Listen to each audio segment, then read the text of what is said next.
Welcome to the After the Show Movie Podcast, brought to you by your hosts, Ascully and Cidtalk. We're addicted to movies. Are you? Welcome one, welcome all, welcome Cidtalk, welcome. Am I the one or am I the all? You're Cidtalk, the third in the list. Oh, right. Oh, I'm just singularly me. Got it. After everybody else, then there's you. Oh, thanks. You didn't catch that part. I'll tell you.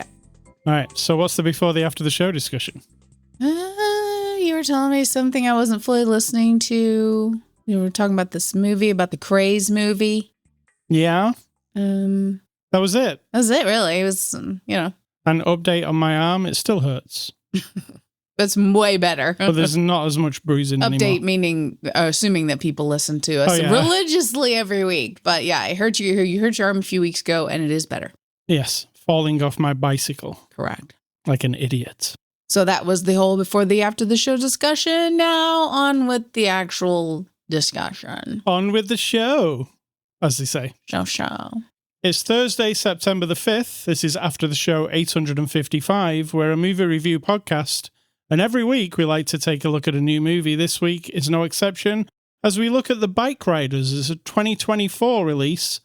It's available now on streaming and Blu-ray. It's rated R. Its runtime is 1 hour and 56 minutes, and it's from our friends at Universal and Focus Entertainment, who sent us a disc for review. You even said, is this on a disc? Yeah. As though a disc was some kind of artifact. I was like, whoa. It's so old-fashioned. Cidtalk's going to give you the synopsis of The Bikeriders, and then I will correct her with the actual real synopsis. The origin story of a criminal bike gang. That's pretty good. With emotions and stuff. Framed as a photographer / documentarian. Yes. Has recorded conversations, taking pictures of them. That's the framing of it. And then just telling the story of the origins of I'll give you the real one. Chicago biker gang. Is it a gang? It's not a gang. It's a biker organization. You want to be in my gang, my gang, my gang. After a chance encounter, headstrong Kathy is drawn to Benny, a member of a Midwestern motorcycle club called the Vandals. As the club transforms into a dangerous underworld of violence, Benny must choose between Kathy and his loyalty to the club. That's also what happens. I would have less explanation and make it a bit more moody. The Bikeriders, Cidtalk, what did you think? I enjoyed it. I feel like it's well made. It's kind of old-fashioned in the way that it is, because it's about broody men who need to find something else to do with their time other than be with their family or live a life that, society has sort of designed for them. And sort of the progression from the 60s through the 70s, presumably butting up to the 80s, and the change. Interesting. It's just old-fashioned sort of... And it's based on real life. Inspired by real-life stories, we'll say. In fact, that's what they say, inspired by a true story. Yeah. There is a book called The Bikeriders, which is a photograph book. It's a collection of photographs that this guy took during this time with excerpts of their interviews that he did. That stuff, I'm assuming, is all true, right?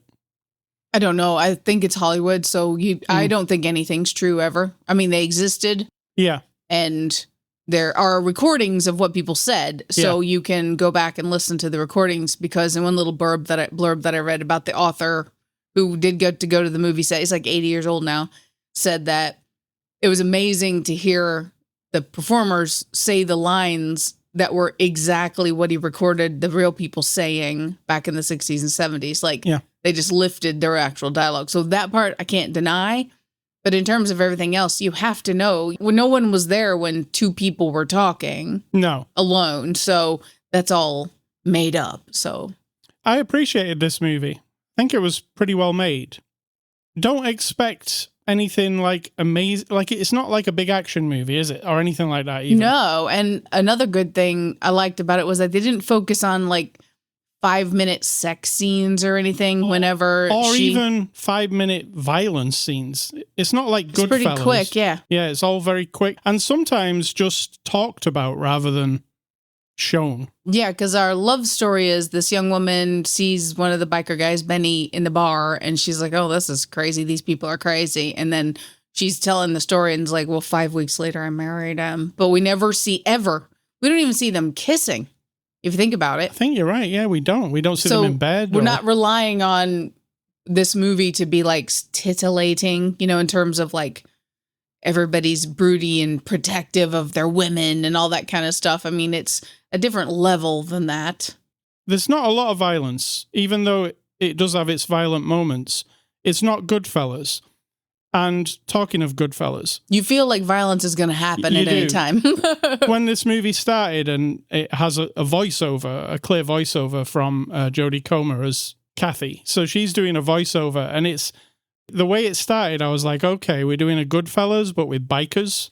So this is probably going to be really hardcore. And then I was surprised by the end how not hardcore it is in terms of violence, sex, all that stuff, even crime. I mean, they don't really do much crime. They go and burn a bar down in the middle of the movie, right? That's probably as far as the action goes. Yeah, they try to kind of singularize this. The goal of this guy when he started the club, the group, the organization, was basically, you could tell he's bored at home with his family, Johnny. Yeah. He kind of is irritated. Then he sees a Marlon Brando movie, and that inspires him to want to make his own bike club, which makes it sound really lame. But right? it also, that happens. People go. Yeah, but what I'm saying is that's really a lame start to what then becomes sort of your bravado. Right. Like, oh, I was watching a movie, and an actor was in a movie doing a thing that was fictional, and now I want to do it, right? Mm-hmm. And then later, we don't ever focus on, like you said, the brutality so much, but it just seems like a whiny little, we're just sitting at the bar all day because we don't want to go back to our own lives. That's how it felt, like most of the time, except for Benny, who I'm convinced is just a psychopath. Right. Who has no boundaries. He's our main sort of handsome, she falls in love with him. Everybody else, it's like they just have nothing else, nowhere else to be. No, and it seems kind of sad. Yeah. They're happy and they're sitting around talking to each other and looking at bikes and... Yeah, but they're neglecting family and friends and everything else. That's why it seems kind of like, I don't know. It just seems a bit... But yeah, if you're coming into this for action, violence, sex, all that kind of stuff, it really breezes past a lot of that and just it's more about character study between the people. When they do a fight scene, it's brutal. Yes. They make it feel painful, kicks and punches, but yeah, it's a pretty brief. Yeah. It never involves like the police. So I was expecting all that kind of thing, they're going to get in over their heads and then the police are going to be after them. And it doesn't really involve any of that. It's just the relationship really between all the bikers. I kind of like that because it did feel more like a book in that way. Like it's about the personalities of the people rather than, and some of it's a bit over the top, I think. Yeah. Some of the characters are a bit too larger than life, Some of the performances are a bit hammy, we'll say. And also old-fashioned. The way that an old-fashioned performance of the two-dimensional characters we meet, like, so there's, what's his name, Grog, or whatever his name is from some Superman, right? Zipco. Zorg. Yeah, Zorg. He plays Zipco. Yes, the guy that you like, Michael Shannon. Yeah. Where he's good. It's just that there's nothing to this guy. He hates college sissies. He calls them pinkos. He wants you to work for a living. He really wanted to go in the military. He's not ultra violent or anything. He got rejected from the military because he said he was a bad character, and that's it. And the way he does it, he's more convincing to me than, say, Daryl or the earring guy. He was pretty good, but still just sort of like I don't know. Yeah, some of it's a bit hokey, to be fair. A little hokey. Yeah. Then some of Why did they put the fake teeth in Daryl's mouth? I don't even understand. It looked absolutely ridiculous. Yeah, it did. He had really bad teeth. Maybe the real guy had really bad teeth. I know, but then don't do it. If it's gonna it's like this, he's got the fake teeth in his mouth, and when he's talking, it sounds like this, which is like from Star Trek TV shows when they have fake people with like really big teeth, like characters who are aliens, and it always sounds I didn't like it. No, it was disconcerting. Yeah, they captured the. One of the things I really like in our neighborhood, somebody rides around here on a motorbike every now and then. Mm-hmm. I hate it. It disturbs me. And it's just annoying. Like I'm watching something and then. But on this movie, when they were all on their motorbikes, which was very rarely, to be fair, we saw a couple of scenes of them riding. But the noise it made and the feeling of the road, and that was where, at the beginning of the movie when it started, and they were all on the bikes just after he'd met Kathy, and they were all on the bikes riding down the road, I was like, yeah, I can understand why people would fall for this. Sure. I shouldn't say fall for it, but like fall in love with it. Like, here's all my people, and we're just free, we're just riding on the road. And absolutely, there's nothing else to think about. I can feel the moment when Benny is riding and he thinks he's escaped the police, and then he's just on the road, and it's like, yeah. Of course, then he runs out of gas and gets caught. It did put that across to me, because I was like, how am I going to get behind this? I don't know what a motorcycle gang's like. But it sucked me into it fairly quickly, and I understood what it was, But like I say, it's more a character study than a action movie or anything like that. A character study of Kathy, mostly. Yeah. How she interacts with the men of this club, and how she's probably the strongest person in the movie. Yeah, because she sees them for what they are, and yet she does have a little bit of like, I just want him to myself, but she accepts it until she doesn't anymore, which I kind of like that. So yeah, it does paint a good picture of this period in time, the music, what would you call it? Rebellion that they're doing? Is it a rebellion against normal life? It doesn't feel like that. It feels like, boo-hoo, I didn't pick the right life, and now I need to go over here and pretend this is my life, where I can wear a leather jacket and drink beer and have fights in the mud and race my bike around. And while I'm not opposed to those things as an outlet, because you and I are doing this podcast, not a lot of couples do that. I like to go out in my garden. You like to do your video games. I like to make artwork, all the things you do as entertainment and your mental health. I don't know what it is. We all do it. But this made it portray it like these men just don't, I don't know. They don't know how to cope with being a grown up. And so this is what they do. Yeah. And so that's how it felt to me. Not like rebellious. They weren't like trying to change the community or help with anything or even be like the thugs. They weren't even being like a crime club, right? They weren't going around, to our knowledge, because they didn't show us this. They weren't like portrayed as extortionists or like bullying the local businesses or anything. It was just sitting around drinking beer. Yeah. Again, not opposed to that, but they're dressing it up as if it's this thing, That's how I felt. That was one of the things I kept thinking. Are they a crime club and we're just not seeing the crime part of it? I feel like, yeah. And they didn't want to do that too much because then you would have a different opinion of them. Felt like it, yeah. Yeah, they wanted you to like them overall, I guess. So yeah, let's get on to the cast. One thing I thought when I put this movie in the rotation was, Cidtalk is allergic to Tom Hardy. So she might hate this because of Tom Hardy. So Tom Hardy plays Johnny. Yeah. Did he change your mind in this? Let's say halfway.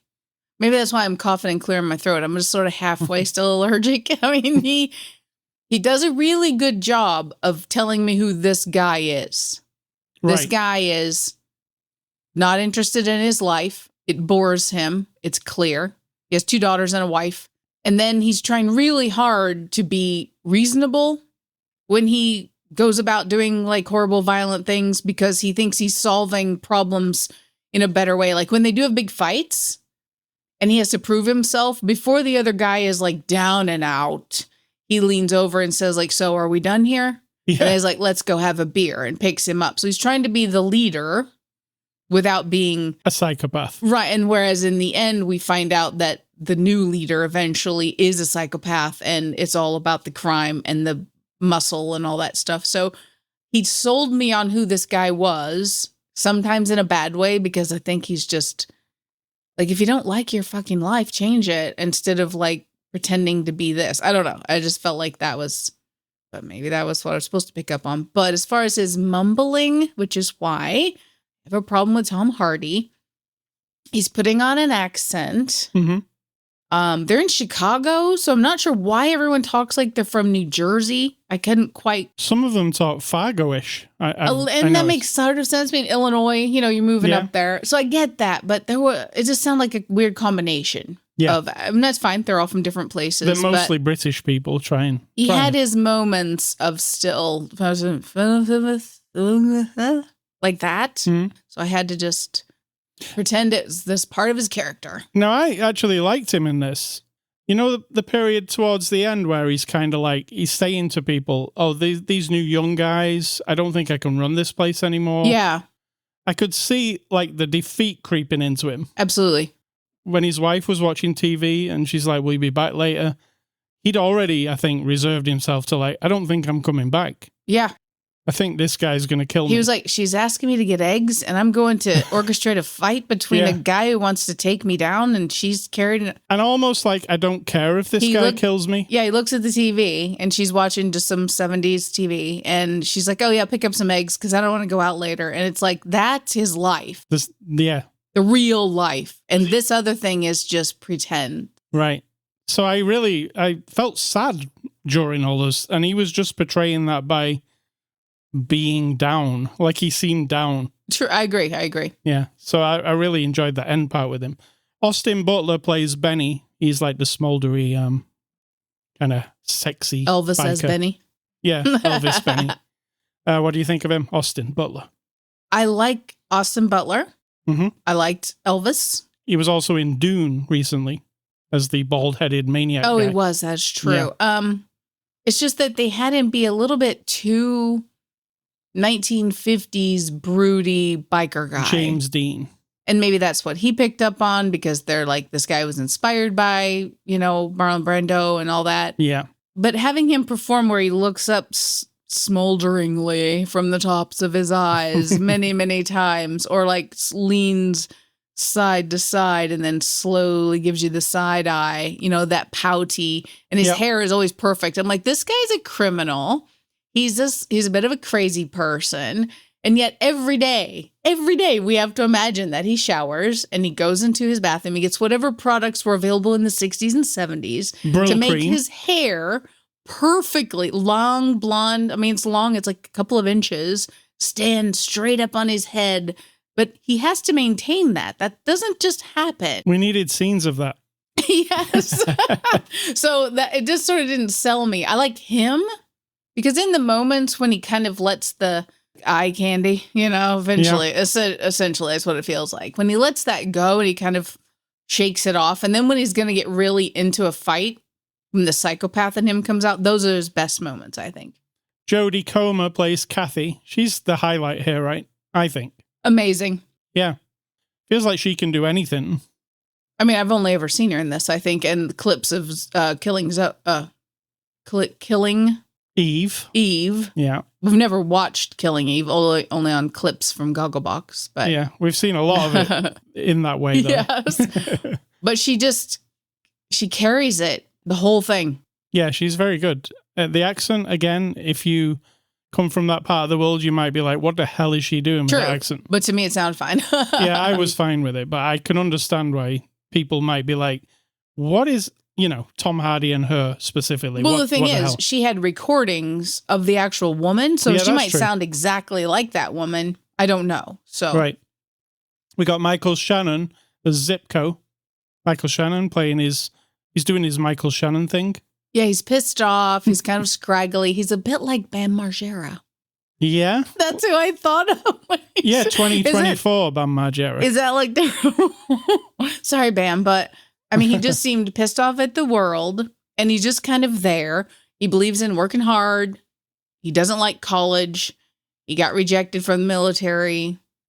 he just is rough and ready, and we don't know anything else about his life. Like, is there a family? Is there anything? We don't really elaborate on anybody, which I don't know if that's a flaw, because sometimes you feel like, do I like this guy? I don't really know. Like, I don't, he could be terrible, but I don't know, because I'm not really being filled in at all. Norman Reedus with his funny teeth is funny, Sonny. It was so bad. Yeah. Oh my goodness. And Norman Reedus is a real life biker guy. Yeah. He loves bikes. I said to you when he appeared, I bet he loves being in this movie, but why be so goofy? Maybe that guy was goofy. The guy he plays is the guy who became the leader of the Hells Angels in California. And he turns up to see what these guys are up to, see what his rivals are doing. Well, he came because one of the guys in this gang was part of his gang. And he just left. He left without, as you say, turning in your colors. They have a lot of rules. And I love that in one of Kathy's little speeches says, all these men, who want so much to go against all the rules of society, once they make a group, they all make so many rules. Yeah. And they have to go out there. So one of the rules is if you leave, you have to turn in your colors, which I think just means give them your little jacket and proclaim. It's kind of like Scientology or a cult. Like you have to, or what are the other ones?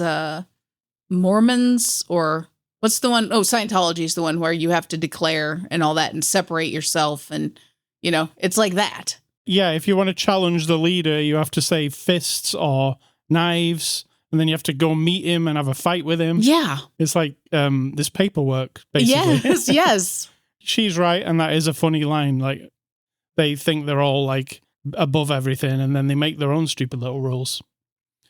So we've also got director Jeff Nichols. He directed the movie called Midnight Special. Do you remember that? And you know what I remember mostly about it? What? This is weird. The DVD that was sent to us, the bass levels were too loud and we couldn't get it right. We couldn't hear anybody properly. That's what you remember. Yeah, I absolutely remember it to this day. It was like one of the movies where we're like, are they saying something? Because I can't hear over all the rest of the stuff. And it was about a kid with powers who ran off into the woods. There was a lot of lens flares and stuff. It was that era of filmmaking. Well, he made that movie. You don't remember it. I don't. He also made a movie with Matthew McConaughey called Mud and a movie called Take Shelter. So what do you think of Jeff Nichols? Interestingly, right, Jeff Nichols here, the director, he was working on Quiet Place Part 1. Is that what it's called? This new Quiet Place? Day one. He was the director of that. In the middle of it, he decided he didn't want to make it anymore and went off and made this. Oh. So they had to get another director. He just left the project. He wasn't. Did he turn in his colors? I probably didn't, and now he's in trouble. I mean, I'm not in love with that, but, hey, I feel like it's directed nicely and, again, old-fashioned styled. It is old-fashioned. That's not bad. No. It's very functional. It looks nice. It's well-paced. Not paced like P-A-S-T-E, but P-A-C-E-D. Yeah. And I feel like once I'm in the world and it looks nice and I know what we're talking about. So we're going forward and backward in time as well. So we got Kathy interviewed in the 60s and we've got her later in the 70s, later. Yeah. When it slowly reveals that that's sort of the present day in this movie's timeline, right? Right. You're not sure, but it's done in a way that when you see her with her hair down, and she's in a different kind of kitchen, then you're like, oh, some crazy shit must have happened in the years up to this because she's very different. And then we go back and forth. And I think that was all done really well. Yeah. Nice framing. We've seen it a billion times, but it is good. Mm-hmm. It was done well here. IMDB reviews, what are those? Those are reviews on a little website called imdb.com where you find reviews of movies. They give them 1 star, 1 out of 5. If you are living under a rock and you don't know what 1 out of 5 means, it means that's the lowest score you can give on this particular scale. And you love to read them because you give them funny voices and then you make fun of them a little bit. All right. So person number 1 says, I've never given up on a movie earlier than this. Jodie Comer starts talking and it's horrifying. She used some sort of terrible dramatization of a northern Wisconsin, Minnesota Fargo accent. And it was disrespectful to the people of Chicago. I did not even know yet that she was going to be narrating the entire movie. How'd you know if you turned it off? Yeah, exactly. Maybe you skipped through it. Well, see, you turned it off because you're so disgusted, but then what did you do? You went and researched the whole movie to find out what the whole thing was about. Second guy says, waste of a cast. This director has no business being involved with the editing or production of this movie. He failed to develop his characters and simply ended the film. It felt like a student project. It's just clickbait for a quick buck. Man number 3, or woman, said, this is bad and boring. It's the worst, if not the worst, movie I've seen. They made the story look dull and boring, and the dialogue was written by somebody in kindergarten. None of the characters had an edge, especially Tom Hardy, an actor who is usually scary, but in this, a pussycat. I will agree that there's not a lot of edge happening here. That I can't disagree with that. Austin Butler was supposed to be a badass, but he looked like he was on stage for a big modeling job. The cinematography was nothing special. Also, what really surprised me was how bad the accents were, especially Jodie Comer, who is usually the master of accents. I mean, again, I liked it, but I am not one of those people, so... I had the feeling, watching it, and I'm no expert, I can't tell you the different dialects from the different regions. I had a feeling it was wrong, but I'm just ignorant. I just went with it. I accept it. I was like, fine. She's from Fargo. Who cares? But yeah. People from Fargo. Yeah, probably. So those are the IMDB reviews. There are some extras on this disc. I will tell you what they are. They are bonus features, that's what they call them. Johnny, Benny, and Kathy, the era of Bikeriders, and a feature commentary with writer-director Jeff Nichols. I'm definitely going to rewatch with the feature commentary because I really enjoy directors talking about movies. It's one of my favorites. I guess we forgot to mention the actual photographer who wrote and photographied the original concept. He was played by the guy from that tennis movie we watched the other week. Yes, and he was fine. It's just that we didn't mention that his character is actually the one who's interviewing Kathy. Right. And he just asks the questions. There's nothing... Maybe they intentionally made it so he's not the star feature because, you know, it's not supposed to be about the documentarian. No. It's supposed to be about the people. He's just a tool, basically, to... They didn't seem like it. I mean, you know, a tool. Listen. He might have been a tool in the tennis movie. It was kind of, yeah. Yeah. There are extras on the disc. Let's give this movie a score. I'm going to give The Bikeriders a 6 out of 10. Okay. So you didn't love it then? I think it's above average, but it does lack something. I get you. And it's hard to put my finger on exactly what. I get you. I'm going to give it like a 7.6 because I think it's well made and it's entertaining. I'm really impressed that you gave a movie with Tom Hardy in it a 7.6. I didn't think he was that bad. I'm impressed. I'm very impressed. I'm growing as a person. You are. And Tom is growing as a vocalist. He did have a funny... like inflect, didn't he? Like it was almost high pitched a little bit. When he opened his mouth for the first time, I was like, "Whoa, that's the voice we're going with." That's not what I expected. And that was it the whole time. Yeah. So he did keep to it, which was good. So thank you to Universal. Next week we're going to be looking at the Yorgos Lanthimos. You know that guy who did Killing of the Sacred Deer? Okay. His new movie, Kinds of Kindness. So we're going to look at that. I like that title, Kinds of Kindness. I've always said that when people say, oh, it's better to be kind, always be kind. Well, define that for me, please. Well, because there are different kinds of kindness. Yorgos will probably define it for you, and it will probably be weird and fucked up. It'll be weird, and somebody will probably do something horrible that seems cruel because they believe it to be kind. Yes. I'm actually very looking forward to it. Movie recommendations, I am going with, when I was a young boy, Cidtalk. Very small. Let me get a drink while you're talking. I was probably maybe 12, and it was the time where I could sneak watch VHS tapes while my foster parents were not there. So I watched a lot of weird, violent, horror, that kind of movies, but I wasn't supposed to. I watched this movie that was sticking out of the VHS player, and it said, The Northville Cemetery Massacre. And I was like, I don't know what that is. Pushed it in. The parents were going to be gone for a while. Watched the whole thing. And it was a Hell's Angel movie about, like this movie, a group of American Hell's Angel types. Okay. Who get involved in this like scuffle between them and the law in this town.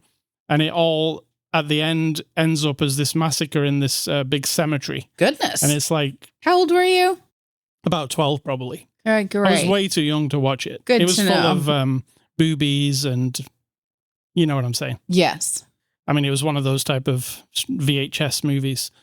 And violence, lots of it. People getting their heads blown off. All It's that kind of amazing stuff. that we survived all of these things because I was watching terrible movies when I was also a young kid. So the Northville Cemetery Massacre, I'm sure not a lot of people have heard of it. I don't think it was a big, like, massive hit. It was one of those straight to VHS, maybe. I don't know. I've never seen it again. I've never seen it anywhere again. I've never Like it doesn't exist? It exists because I just looked it up on IMDb, but I've never seen it playing on any channel or anything. Maybe I should see it. Not even on those weird streaming channels? I haven't seen it there or anything. And that's the kind of place where it would be, like Shout TV or something. But no, I haven't seen it. And my other one is, I was looking at Tom Hardy and I was like, I really like the Dark Knight movies with him as Bane. And it made me think of, I've not seen the Dark Knight movies for some time. I think I might want to watch them again. So what are your recommendations? My recommendations are going back to the 20th century, as we've been doing, or as I've been doing, and that is from 1900 to 1999. For all of you who don't know what the 1900s is, yeah, that's when movies were invented, kind of, sort of. Yeah. The very, very beginning of that, which goes back to one of my recommendations. So my recommendation, strangely enough, we were just talking about this the other day because Mariel Hemingway was on a movie you were watching on one of those streaming channels. Yes. And the movie is Star 80. Now, that's one of those, that's why I like this modern version of old-fashioned movies. Back in Star 80 days, which I think was the 80s, I can't remember for sure. A big part of the movie are the exploitive scenes of her being sexually abused and raped and beaten and tortured and tormented. And it was all about that titillation.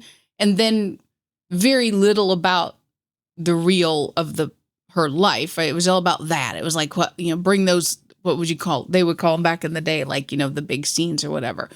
So it was about, based on also a true story about a young woman who was murdered. Spoiler alert. So Star 80 with Mariel Hemingway. Fried Green Tomatoes, which, if you haven't heard of it or seen it, it's my mother's one of her very favorite movies of all time. Yeah. It is what it is. I mean, I loved it at the time. I don't know that if I watched it now, I would be as intrigued. But I've never seen it. It's very... If I'm going to watch the one you just talked about, you can watch Fried Green Tomatoes. Dangerous Minds, which was, of course, very of its time. Gangster's Paradise. Kind of a different take on the gang or violent. This was students in school and there was violence and it was Michelle Pfeiffer. Correct. And then The Craze, which we just talked about. Again, criminals, organized criminals in England. Yeah, in the 60s England. Played by Spandau Ballet. Yeah, yes.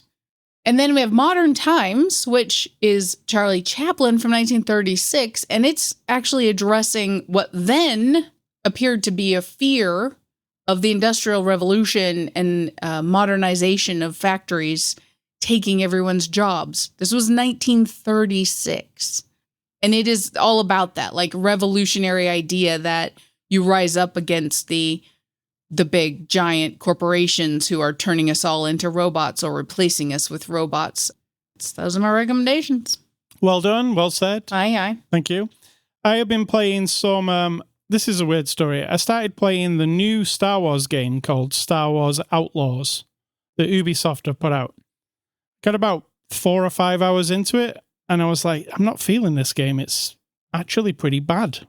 It's like, it sounded a little monotonous. It was monotonous. So I was like, okay, I'm going to quit playing that Star Wars game by Ubisoft. I'm going to look in my Steam library to see if there's any other Star Wars game I can play. And then I found a game called Star Wars Jedi Survivor, which was a game from last year I got, but didn't play it all. and started playing that and realized this is a much better Star Wars game. So if you want to buy a Star Wars game at the moment and you've seen all the advertisements for the Ubisoft one, that's not the one to buy, in my opinion. You should go for EA's Star Wars Jedi Survivor. Just a better game in general. Ubisoft tried to do this open world thing with Star Wars, and when you're in the open world, there really is nothing to do. It's just like, oh, I'm in Star Wars. What can I do? Like, I'm just driving from one place to another looking for stuff. It didn't grab me. So that's what I've been playing. Cidtalk, what's for dinner? Tonight, we're going to have the Taco Bell, which you like to call TB, which we're not going to have TB for supper. We're having Taco Bell. That's right. And that's it. It's a good job I don't call it VD. Well, what restaurant would that be? I do not know. That is all. That's what we're having. Yes. Vagina Bell? No. We don't have one of those here. Is that a franchise thing? We don't have one. I mean, it could be. You can hit me up for the... I invented it, so hit me up if you want to do it. No, nobody hit you up for that. All right, what are your, my advice? Advice comments. My mind, what's spilling out of... Advice that's not advice, that's usually what you say. Correct. Yeah. It's not advice. Okay, there's an idea that people like to flip this around. So people like to make you feel bad about your feelings or your reactions to things, like your gut instinct reaction. Something hurts your feelings, something makes you mad, something makes you happy, and someone comes along and tries to invalidate that by saying, like, that shouldn't make you happy.